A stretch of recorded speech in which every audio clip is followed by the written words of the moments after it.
moments, the third fight on the card tonight, this top-ranked triple header. Here is Doug DeWitt, the former middleweight champion, former World Boxing Organization middleweight champion, won that title in 1989, beating Robbie Sims here in Atlantic City, New Jersey. Defended it once against Matthew Hilton in 1990 and lost it to Nigel Benn in April of 1990, and then quit the ring for nearly 2 years. Came back this year with a draw, scored a draw with Tyrone Frazier in February here in Atlantic City, and in May beat Dan Sherry, decisioned him in 10. He's here tonight, and he is up against a formidable opponent in the world champion, the International Boxing Federation world middleweight champion, James Toney, who moves up for the first time tonight into the super middleweight division, where he feels much more comfortable. He comes in at 168. Doug DeWitt comes in at 167. Doug DeWitt, who is in his 12th year as a pro, has fought some good people. DeWitt probably was at the pinnacle of his career in the 1980s. Very highly regarded in the 1980s, and fought Tommy Hearns, as a matter of fact, in 1986, and lost a 12-round decision for the North American Boxing Federation middleweight title. Trying to rejuvenate his career, trying to be the spoiler here tonight. You can imagine if he were to pull an upset, and it's very fair to say that that is what it would be if he were to beat James Toney here tonight. It would certainly derail James Toney's climb, as he now looks at Iran Barkley and Barkley's IBF super middleweight title. He would like nothing better to fight Barkley and try and win that title so he could abandon the middleweight division, where he's had great difficulty with his body weight. There is James Lights Out Toney from Ann Arbor, Michigan, with his manager, Jackie Callan, as he heads toward the ring here at the Mark Edis Arena. 32 wins, no losses, 2 draws, 21 knockouts. And in 1992, he had a couple of celebrated fights. One fight that was the talk of boxing occurred back in February when he fought David Tiberi, an unranked fighter. He came into that fight out of shape. Tiberi outboxed him. Many people at ringside felt that Tiberi had won the fight. However, the split decision went to Toney in his favor, and it was a very controversial, questionable decision. As a matter of fact, it sparked a United States Senate investigation and hearing eventually into professional boxing in this country. He also had a couple of fights with Mike McCallum last year in a draw with Mike McCallum, and then most recently his last fight in August, fighting McCallum again and winning a 12-round decision, retaining his IBF title. The new body weight is a true test for James Toney. He feels much comfortable at 168, but may have to go back down to defend his title against Roy Jones Jr. We're about ready for all the introductions from Michael Buffer in the ring.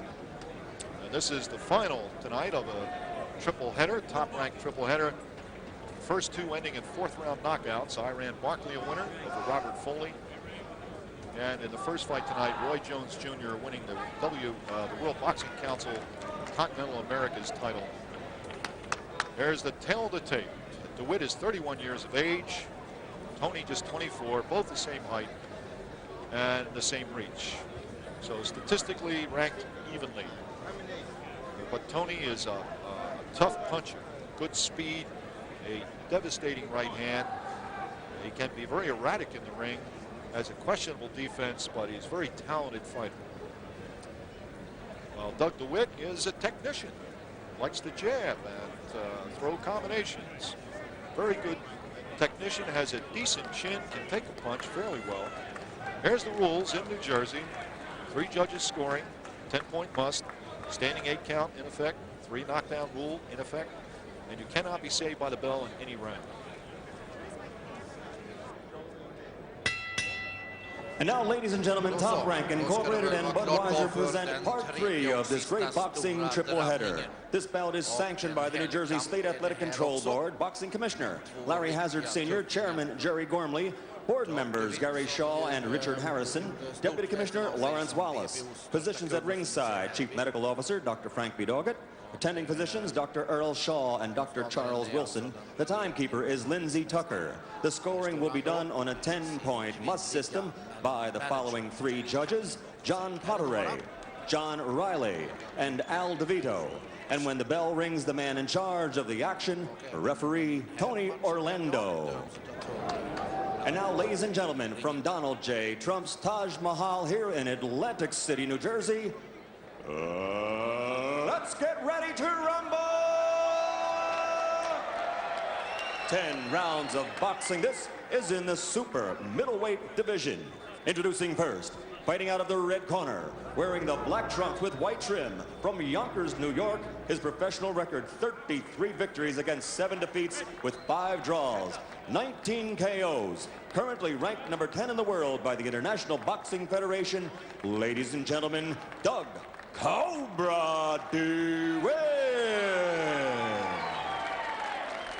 And his opponent across the ring, fighting out of the blue corner, wearing the gold trunks with black letters and weighing in at an even 168 pounds. He's fighting out of Ann Arbor, Michigan. Undefeated as a professional with a record of 32-0, 2 draws, 21 KOs. Currently holds the IBF Middleweight Championship of the World title not on the line. Ladies and gentlemen, James Lights Out Toney. James, light out, Toney. The boat received instructions prior to coming to the ring. Therefore, I expect you to obey all the rules and listen to my commands. Okay, Judge Cosgrove, go back to the corner. DeWitt er jo en riktig tøffing som hadde vært verdensmester før, sagt, og hadde den titlen til Nigel Benn. Han gjorde i dag et forsvar først før han tappte den mot Matthew Hilton, også en tøffing av samme kaliber som Doug DeWitt faktisk. Ja, han har nästan bara i sådana här matcher. Verkligen stora kriget också, han som är inne i de mörka byxorna. Svart i detta och i de rosa då. Toney försvarat sin 6 gånger. Mest aktiv av alla mästare just nu. Väldigt aktiv här, öppnar sten. Ja, ved siden av fysikeren så har han vært veldig aktiv siden han vant titlen. Han har også forsvart sin titel en rekke ganger i løpet av kort tid. Det er klart det er penger det handler om, og det er derfor de gjør det. Mer ut av det enn kanskje James Toney har gjort. Tunga träffar med överhandsögon och höger uppercut. Och DeWitt har inte fått iväg mycket. I alla fall lyckas vända på Toney. Sekunder. Går själv till Boksen altså, hvis vi ikke har nevnt det, her i supermellomvekt i kveld. Toney er også verdensmester i mellomvekt, det er grenset 72,6 kilo. Supermellomvekt er 76,6.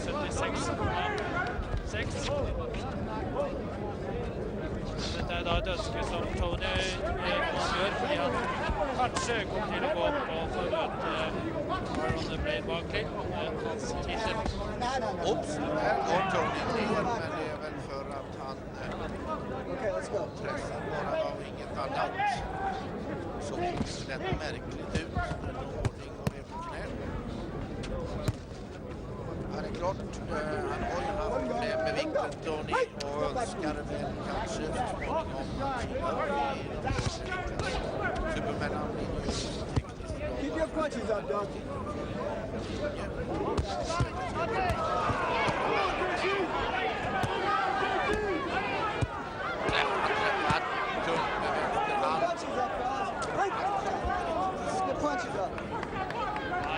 Nei, men det ser nesten ut som at James Toney trives godt i denne klassen, for han har sluppet å pine seg så mye. Det ser ut som han får veldig bra tyngde og snart i slagene sine. DeWitt lever väldigt, väldigt farligt, sänker garden, går med händerna alldeles för lågt.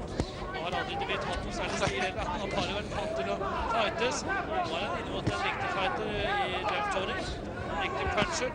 Du husker sikkert når James Toney slår ut Michael Nunn. Räcker han ut tungan och Toney när han har blivit träffad. Ganska dumt gjort. Men DeWitt er på den måten han er typer som gör slike saker i ringen.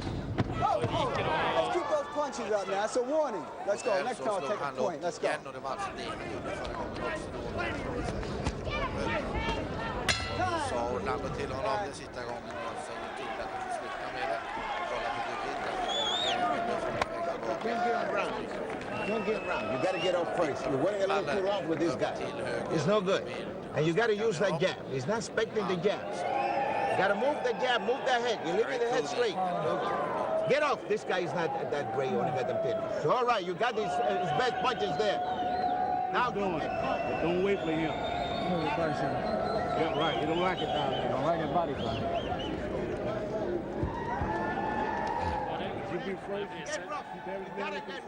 Vänsteråken som gick in där. Gick ut särskilt mer ut av den situationen. Bommet mest efter den i vänsteråk. Men aj, så det var det lava slaget. Där fick vi se det väldigt tydligt. Det lavt, det var det. Klart för den andra ronden.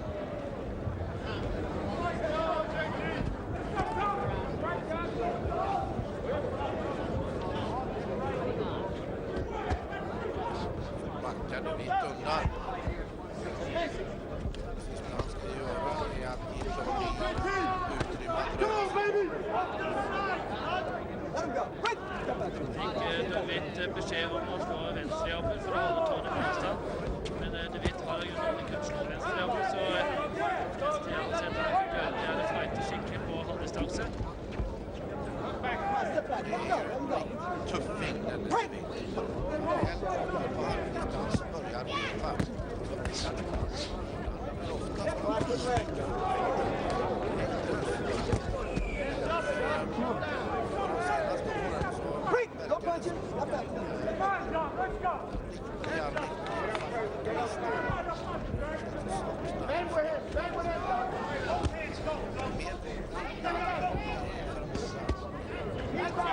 Den bästa matchen 1986 då han klart dem bakom Thomas Hurt genom 12 runder. Knappt dock på poäng. Likväl det var en av hans största ögonblick. Sen han blev världsmästare och i mellanvikt så var det att den matchen mot Thomas Hurt så var det stor matchsteg och det var väldigt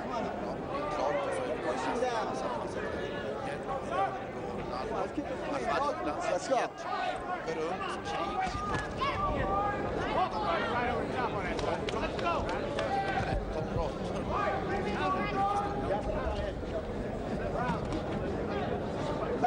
Come on, dog. You still off that head. Break! Step back. Jobba lite grann. Risk för att matchen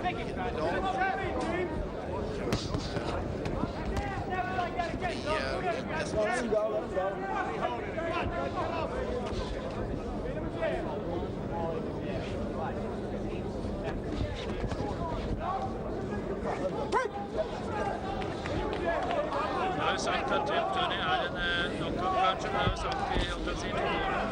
Det är för att jag har sett listor framför, eller förra blev världsmästare som Thomas Hurt. Så vann han då knockout eget sensationellt over Michael Dunn en gång och blev världsmästare. Det är en fantastisk vänsterhop. Men siden den gången så har jag faktiskt inte sett någon av dessa superstjärnorna till Toney.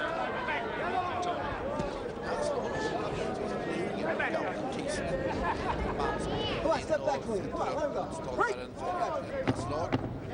Alla Ingvar Johansson och Alexis Alcoello eller Stop. Mal ner dem så att säga. På samma nivå som alla. You're waiting too long.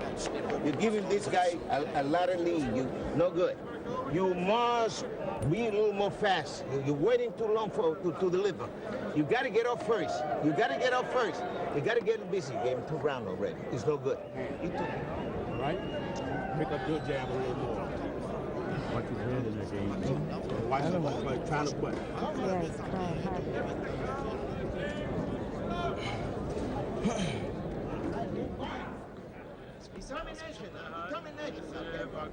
Toney med en höjd men var långt ute.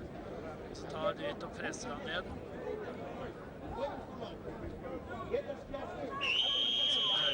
Langt ute. Perfekt slag. Vi er i gang snart med tredje runde.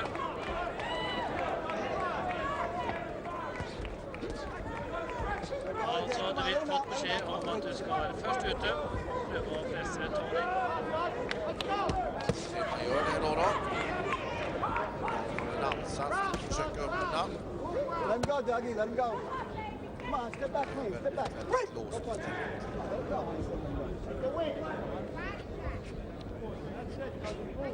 Altså at når DeWitt vant VM-titlene i WBO, så var det over Robbie Sims. Sims var til Get off their head. Come on, Dougie. Get off their head. Let's go.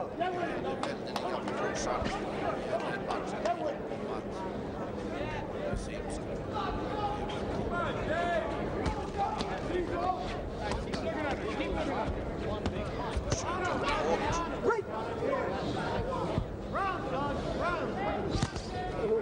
Tung vänsterträff. Right. Tung vänsterträff. Inrättar sig.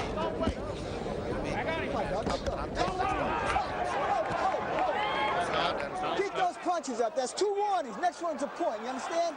Let's go. Det er litt urettferdig, synes jeg, for Toney har også vært fremme med en del landeslag.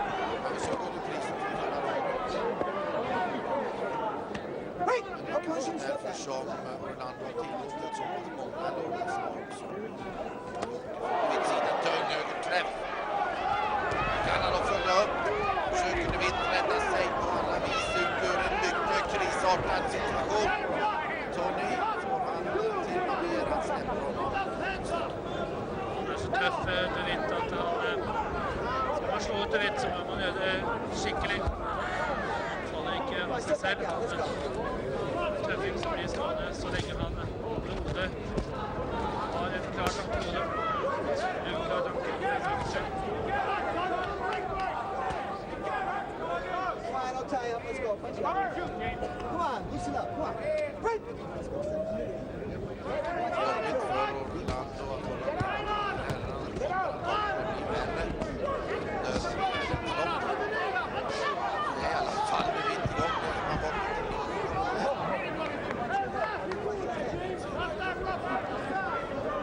Orlando styggt i dem, de håller upp huvudet.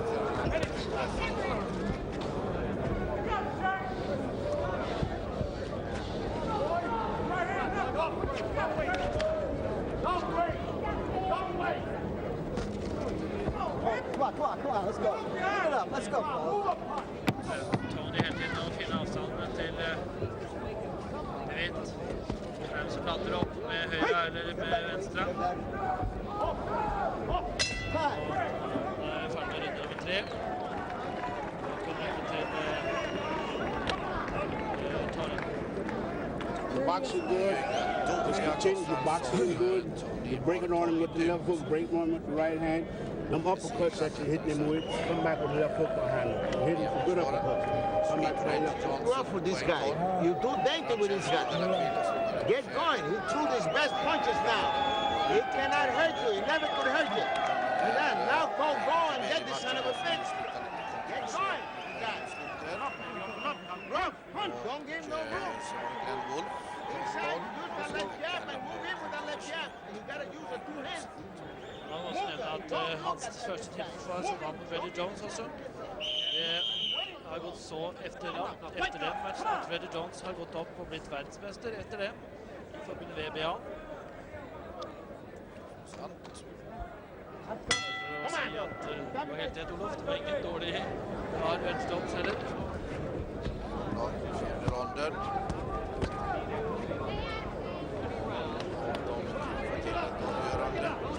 Riktigt se vad DeWitt ska göra för att kunna överrumpla Toney.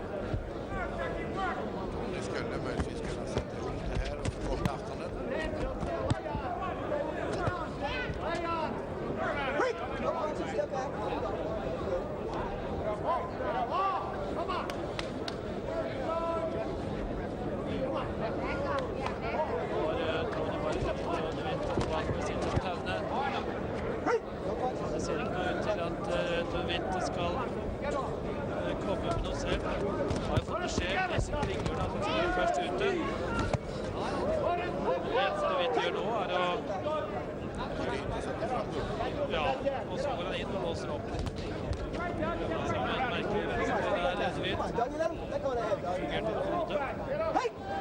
DeWitt har jo blitt etter hvert også en spoiler i ringen også.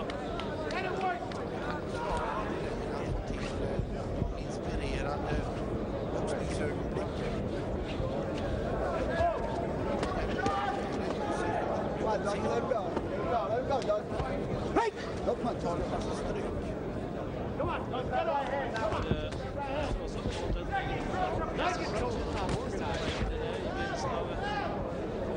Før det satt i gang. Tatt mye på nesen. Så det er litt sånn gikk til seg her i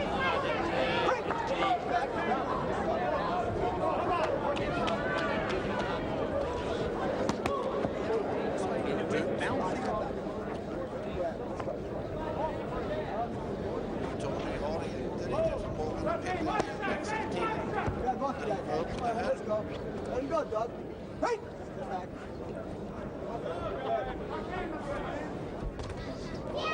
Stiv venstrehjab der som setter DeWitt bakover. Men da først kjenner DeWitt og kommer tilbake litt. Og så gir han seg. Är det inte den tekniska? Jag känner att han måste svara varje gång han blir träffad. Helt omvendt. DeWitt skulle jo heller prøve å ta kommandoen i ringen, slik at han skulle hatt mulighet til å se ut som en vinner. I stedet for selv å bli presset hele tiden og komme innimellom med en eller annen grep. Han boxar egentligen inte på seger, han boxar för att överleva på något vis. Nå blir Toney irritert over at helt blir presset ned. At DeWitt får komme pins inn. Kanske han lägger på ett extra mål här då, han har grepp på honom. DeWitt måste rädda sig in i slutsekunderna.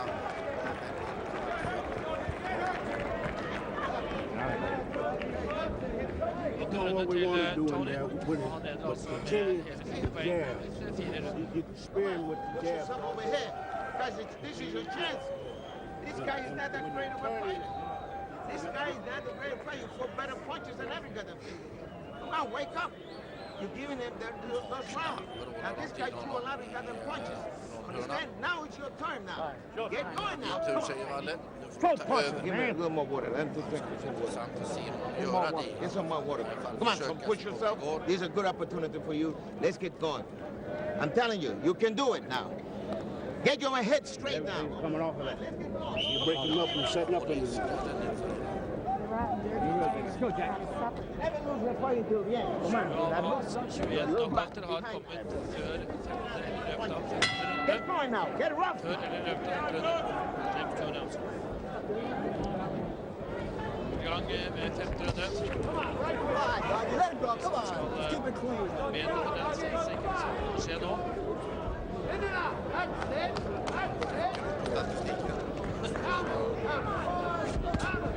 De hoppte. Ja, det är ingen match. Jag tycker inte så mycket om den.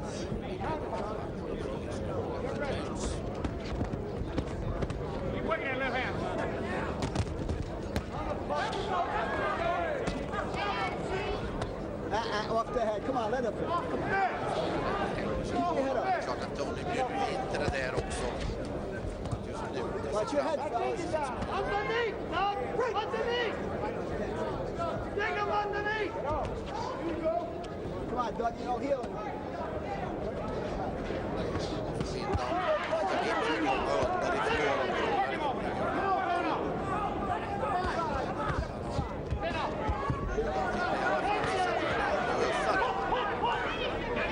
Watch your head, watch your head. All right, break! Watch that head. Got right hand now. You got right hand. Come on! Take him inside! Don't go back! Get inside!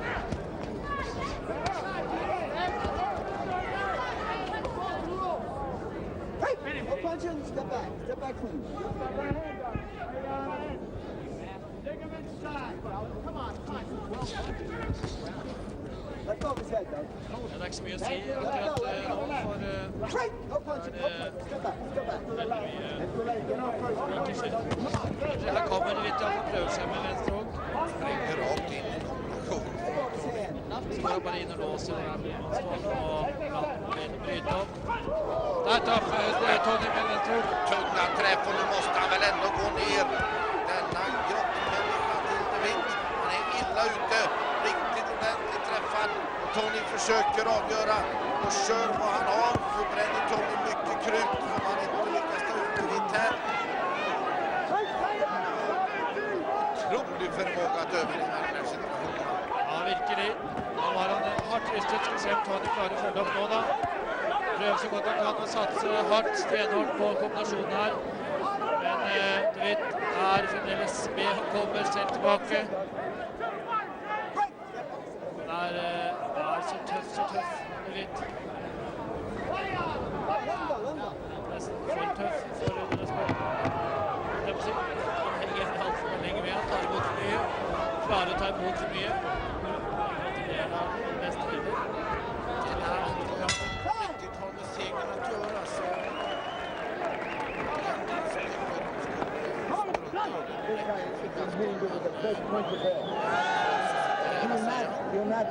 You're not trying. That's the whole trouble. You're waiting for this guy to lead all the time. It's not good. You cannot wait for this guy. You got to get off and move the head. You're making a miss, but you're not trying to punch it. You got to get off first. Come on. Come on. Don't get some determination in your head. For Christ's sake, this is not the greatest fighter. Hele prisen er det altså DeWitt nesten var ute. Her var vendt lang ventrok. Fullt av et kroppsslag. Igjen. Så høyre uppercut. Dette er mange slag som kom inn på slutten her. Flere hooker. Men DeWitt klarer der å ri litt med disse slagene etter hvert. Klarer seg merkelig nok ut av denne situasjonen. Faller tilbake i tauvene. Vi er i gang med 6. runde av denne 10-runders enkeltversjon i supermellomvekt.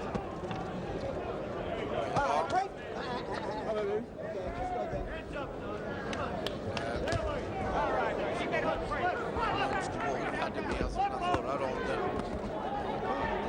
Slippade här blir en bättre match av det hela. Till under sista hälften. Toney. Nästan lite trött på uppgiften. Tunga träff igen. Riktigt tunga träff. Kan han då få ihop det hela?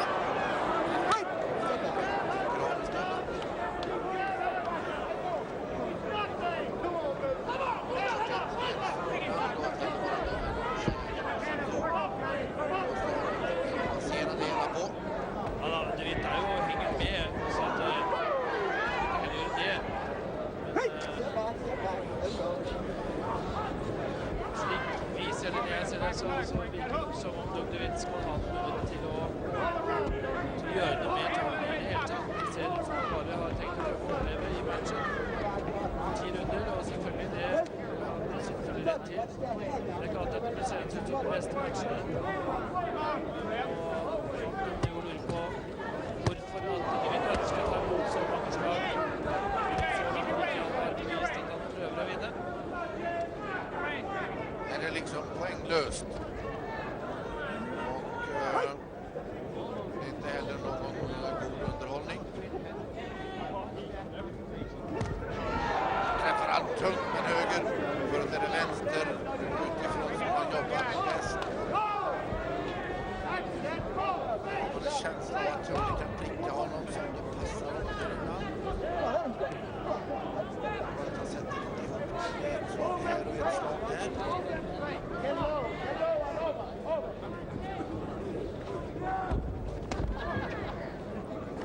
Så rider jo DeWitt ganske godt med slagene også. Ganske flink til å være med når slagene kommer. Desperat för att blåsa.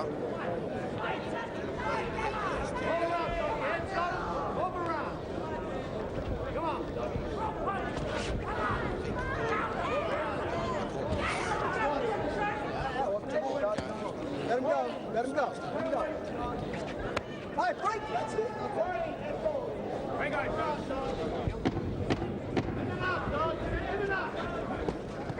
Drop the head. Hold it. Hold it. Hold it. Let him go. Let him go.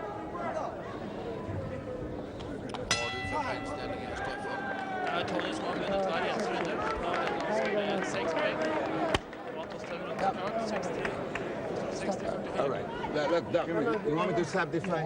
Huh? Jag ska bryta matchen. Don't do it, doggy. Don't quit. I don't have nothing. All right, that's it. Out of Ja, way. men det räcker så.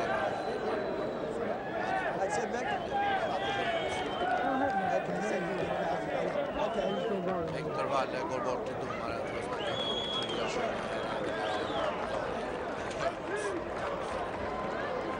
Tack för det.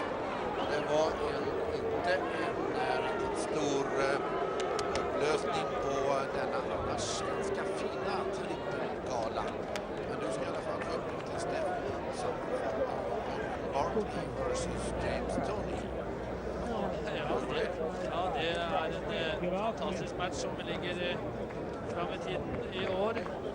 Förhoppningsvis. Det blir i alla fall en tuff match som bara det.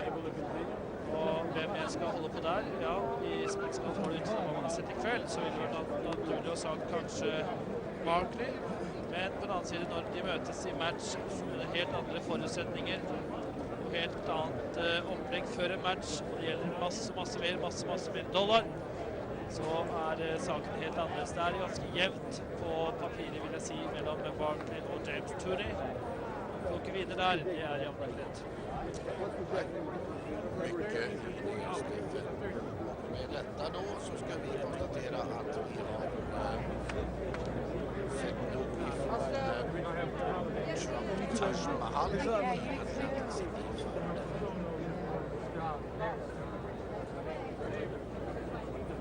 That's going on. And they said, well, don't quit. And he said, that's it.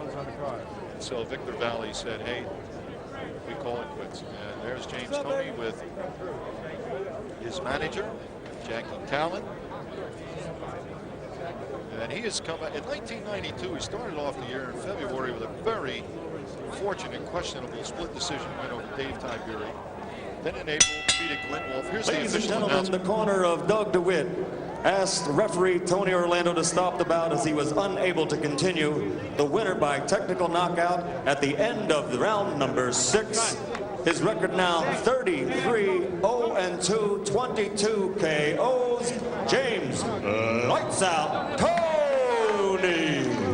And ladies and gentlemen, James Toney will be beating Iran the